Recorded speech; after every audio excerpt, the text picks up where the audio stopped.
Assalamualaikum warahmatullahi wabarakatuh. Jumpa lagi dengan channel informasi Amang Mawardi.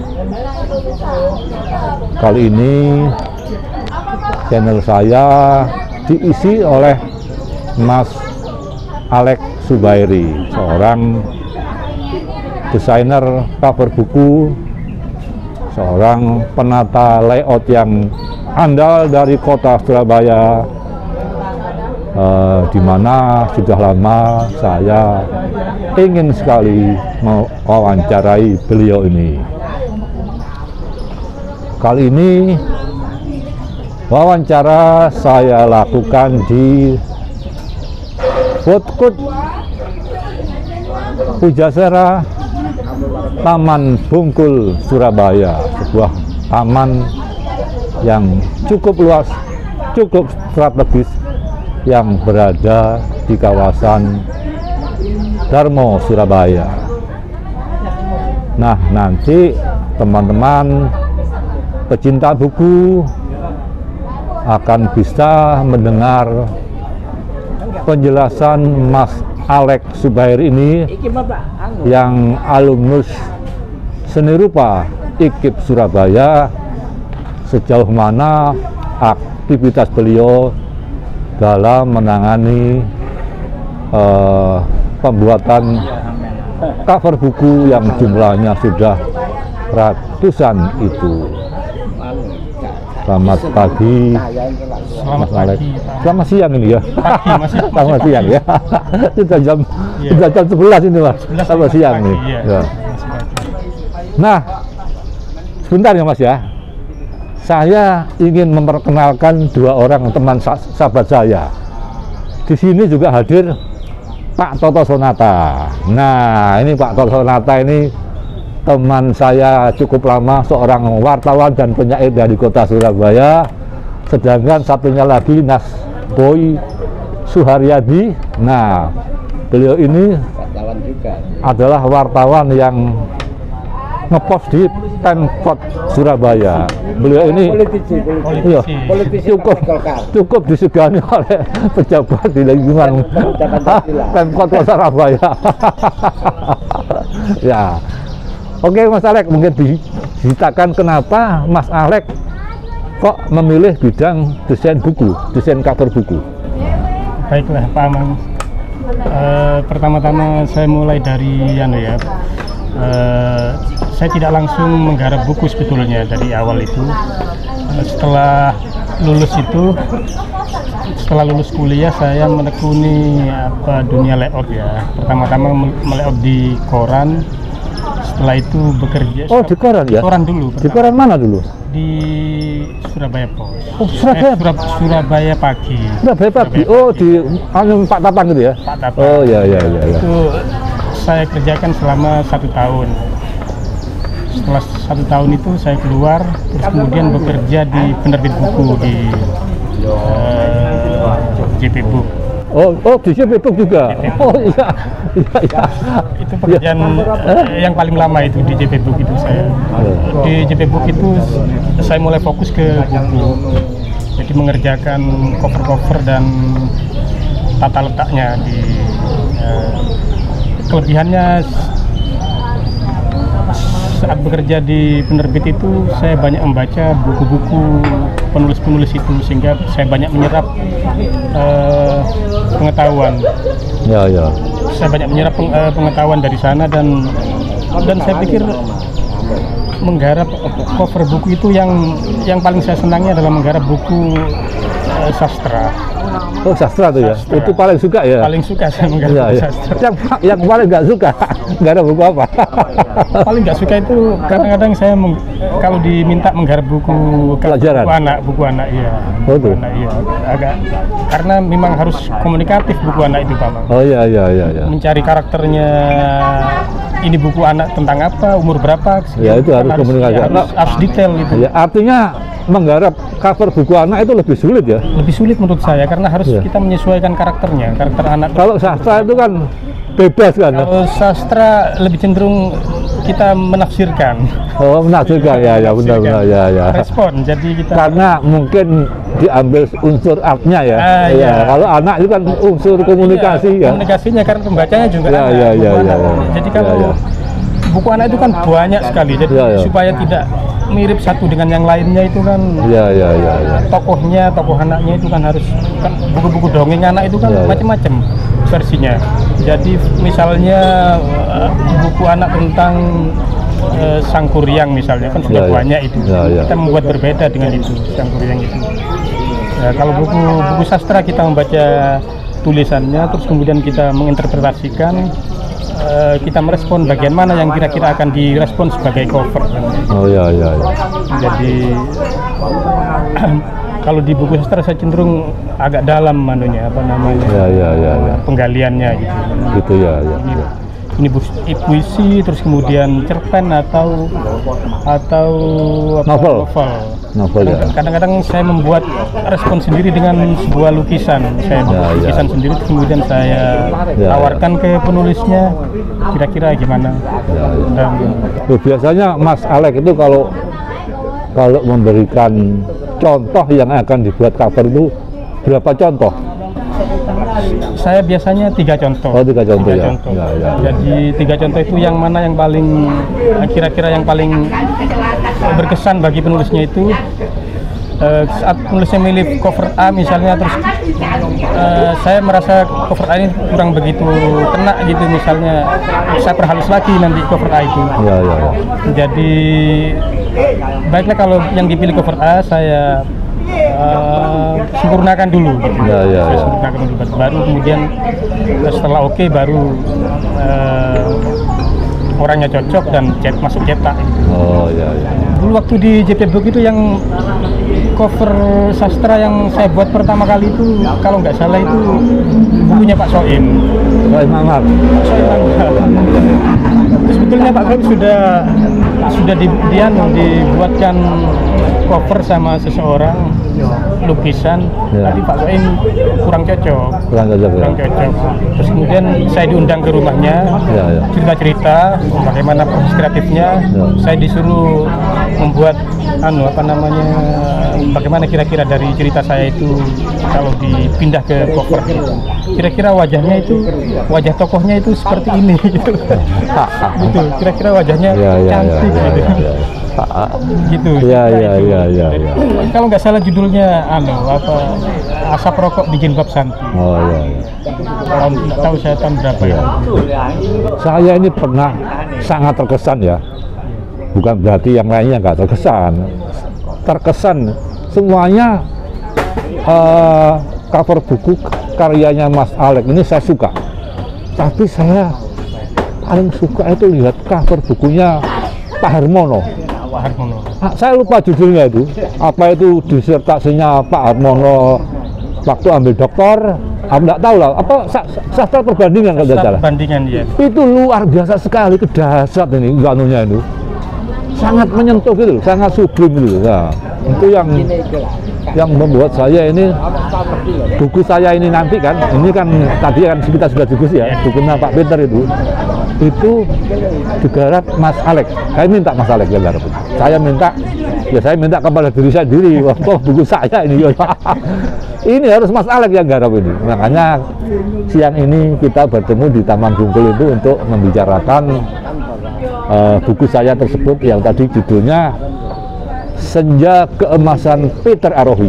Nah, sekalian saya manfaatkan untuk mewawancara Mas Alex yang pernah dulu wawancara nggak jadi karena di mana, di salah satu lokasi rumah makan ya. Suara kendaraan kenal waktu kurang biasa. Itu sudah cukup bagus itu. Iya, padahal bagus itu anunya itu backgroundnya itu bagus. Tapi ini ya bagus loh, ada apa itu? Nah, ada ini backgroundnya itu. Nah, suasana lokasi ini mempengaruhi jawaban juga. Oh iya. Mempengaruhi jawaban. Iya. Oh, terus gini Mas Alex. Ini tadi saya akan mendengar strategi Mas Alex dalam mensiasati penggarapan cover buku ya. Jadi kalau sastra itu Mas Alek lebih punya kebebasan untuk berkreasi. Kalau untuk cover buku anak-anak itu bagaimana mensiasati agar cover ini bisa menjadi etalase, menjadi cermin komunikasi dari isi buku, kan begitu ya Mas Alek? Sekarang konsep Mas Alek gimana? Konsep secara umum dalam membuat cover buku? Pertama-tama itu saya membaca naskahnya dulu, Pak. Oh gitu ya. Jadi naskahnya itu kira-kira mengenai apa dan berbicara soal apa. Kemudian saya mengambil beberapa poin yang saya anggap penting di situ. Oh iya, iya. Peristiwa yang sangat penting di situ. Iya, iya. Terus kemudian saya respon ke bentuk gambar. Bisa saya menggambar sendiri, sketch atau lukisan, atau saya membuat desain melalui desain grafis. Oh iya, iya. Desain grafis saya misalnya mengambil beberapa gambar yang saya anggap cocok untuk ditampilkan sebagai cover dan digambar ulang melalui Corel misalnya. Terus kemudian saya tampilkan di situ sebagai bentuk kolase dari kolase dari saya gambar ulang, terus kemudian saya ambil backgroundnya, settingnya kira-kira seperti apa, misalnya settingnya itu agak, kalau novel ya settingnya perkotaan misalnya, di kota mana kira-kira ini cocoknya, atau settingnya misalnya di banyak di sebuah kafe misalnya, kalau itu cerpen atau novel. Jadi saya membuat itu, dan kalau penulisnya sebenarnya tidak begitu memasrahkan keseluruhannya, saya bisa lebih leluasa. Tapi kalau penulisnya itu memberikan ancer-ancer, memberikan batasan-batasan, itu kadang-kadang saya agak lama mengerjakannya. Agak lama mengerjakannya karena memang harus ada kesesuaian antara karepnya penulis dengan karepnya saya itu. Tapi mungkin ya Mas ya, membaca kata pengantar kan cukup ya untuk bikin cover buku itu ya. Cukup nggak dengan kata pengantar penulisnya atau kata pengantar pengamat yang memberikan pengantar pada buku tersebut? Cukup nggak? Tidak cukup sebetulnya. Apa? Tidak cukup. Oh, tidak cukup ya? Cukup ya. Oh ya. Kalau ada memang penulis itu yang hanya menyodorkan judul sama deskripsi ilmiah bukunya, deskripsi buku, sinopsisnya lah. Oh iya. Saat saya baca, saya pikir tidak begitu masuk, karena saya yang pertama-tama itu saya butuh masuk dulu poin-poin yang ada di dalam buku itu. Jadi setelah poin-poinnya masuk, kemudian saya seleksi bagian-bagian mana yang kira-kira paling nyantol di kepala saya itu. Gitu. Pernah nggak Mas Alek itu kesulitan membuat cover buku karena isi bukunya amburadul, bahasanya nggak karu-karuan sehingga nggak bisa menangkap? Artinya peran editing di sini ini kurang sekali. Pernah nggak dalam itu? Pernah. Oh pernah ya. Tidak perlu saya sebut. Oh ya tahu ini kan etika. Jadi gimana nyiasatinnya? Apa Mas Alek telepon mengontak penulisnya? Saya biasanya mencari data dulu yang berkaitan dengan itu.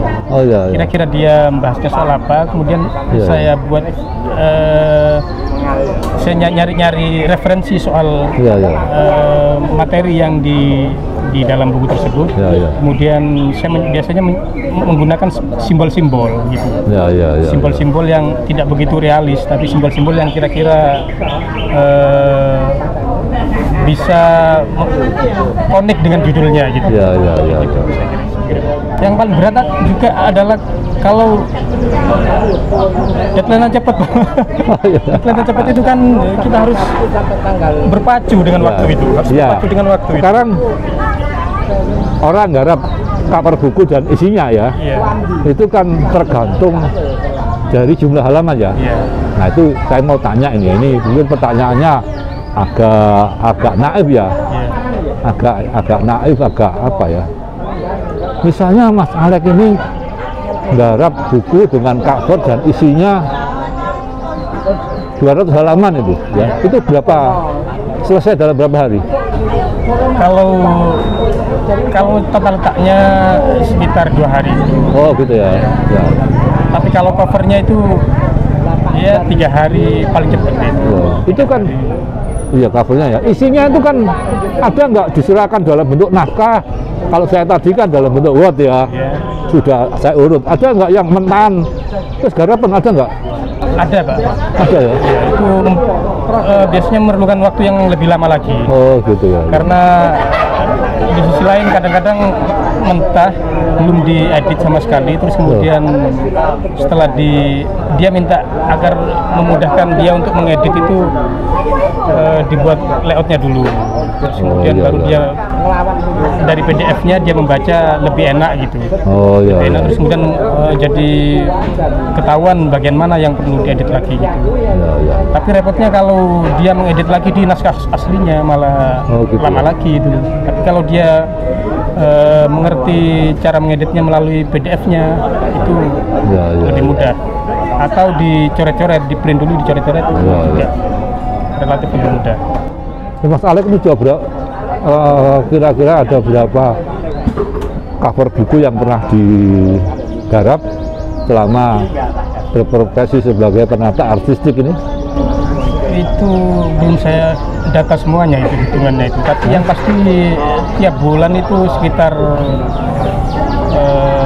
4 sampai 5 gitu. Oh 4-5 ya.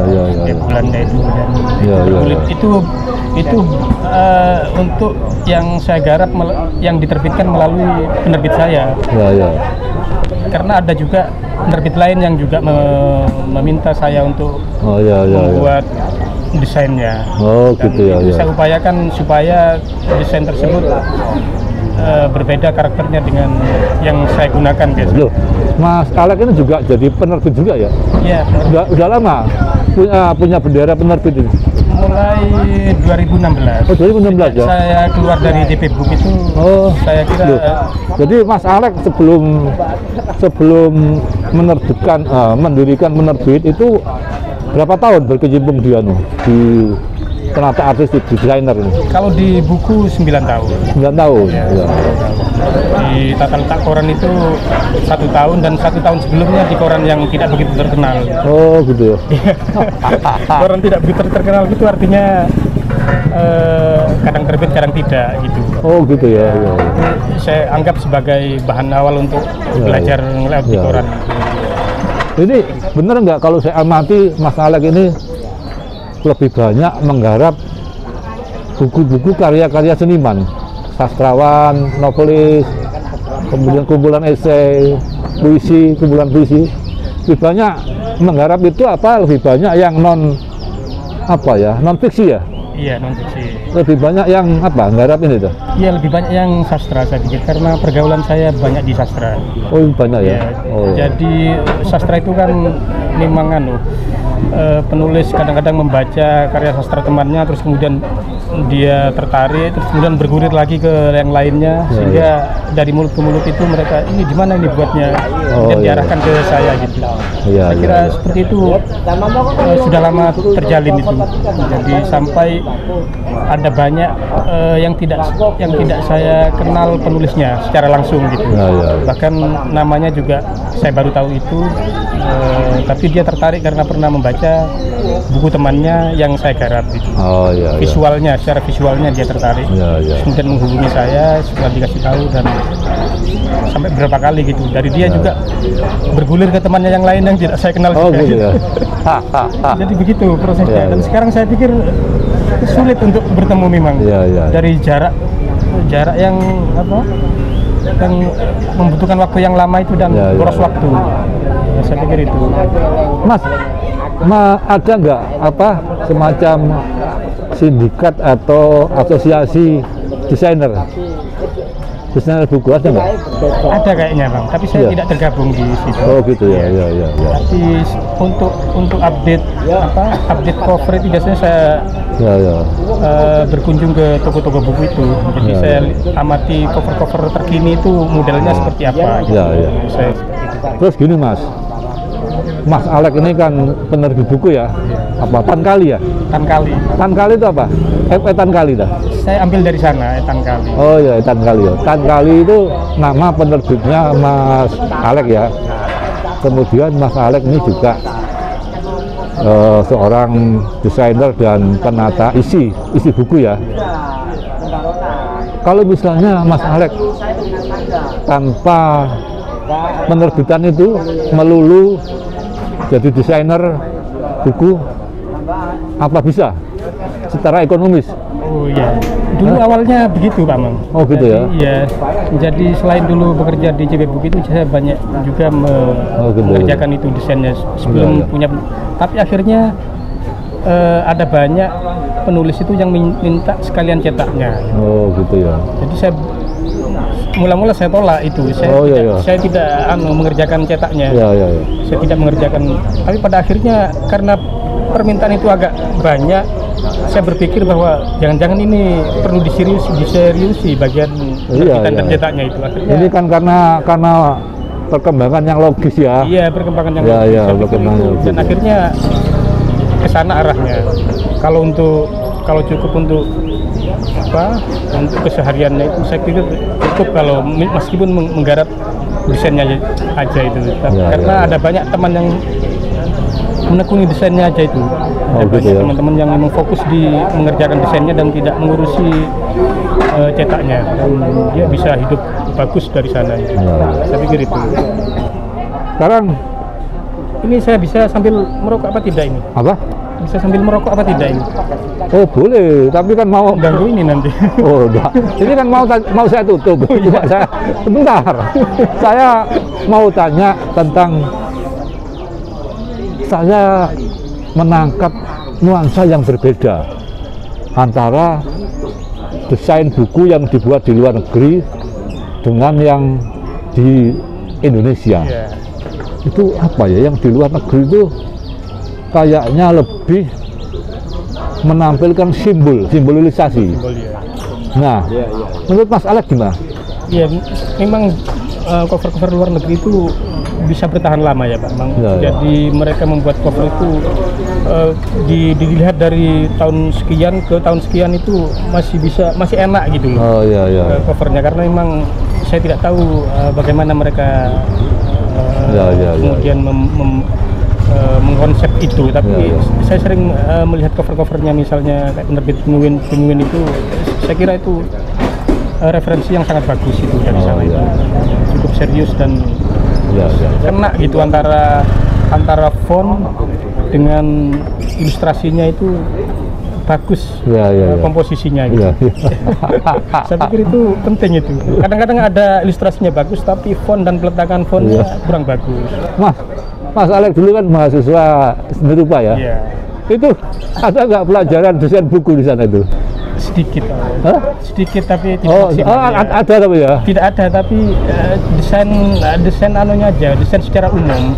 Tidak mengarah ke buku ataupun majalah. Tapi desain secara umum lebih cenderung ke misalnya iklan atau komposisi segala macam itu. Mas, ini pertanyaan terakhir, mungkin Mas Alex bisa memberikan apa ya, pesan-pesan kepada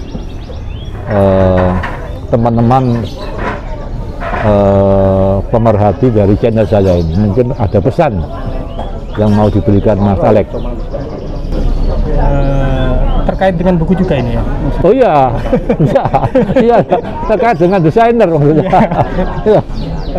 Saya pikir saya masih punya rencana untuk membuat semacam pameran ilustrasi cover buku yang tunggal. Iya. Oh, menarik itu. Iya, menarik perlu itu. Masih menyeleksi dan mengumpulkan, rupa-rupanya ada beberapa ilustrasi yang saya buat di kanvas atau di kertas ya, tapi saya pikir menarik untuk dikumpulkan dan suatu ketika dipamerkan dalam judul pameran ilustrasi cover buku. Dan misalnya ada lukisannya dalam bentuk kanvas, terus kemudian di bawahnya itu ada bukunya yang sudah terbit gitu. Oh iya iya. Itu kira-kira. Oh narik itu, narik belum pernah ada di Surabaya ini. Belum pernah. Belum pernah, nggak tahu kalau di Jakarta ya. Kalau di Jakarta mungkin saya pernah lihat pameran ilustrasi lukisan cerpen Kompas itu, saya pernah. Oh iya iya iya. Lihat beritanya gitu. Iya, iya. Saya pikir kalau ilustrasi covernya ini kan masih belum ada tulisannya. Iya iya iya. Jadi saya digora terus kemudian saya tampilkan dan buku jadinya ada di situ. Iya iya iya. Saya pikir itu ke depan saya mencoba untuk itu. Iya iya. Ya mudah-mudahan apa itu obsesi Mas Alek ini bisa segera terwujud ya. Demikianlah teman-teman bincang-bincang saya siang ini dengan Mas Alek Zubairi, seorang desainer buku dan penata isi. Semoga bermanfaat buat kita semua. Wassalamualaikum warahmatullahi wabarakatuh. Salaman dulu. Nah, terus gini. Nah, merdeka.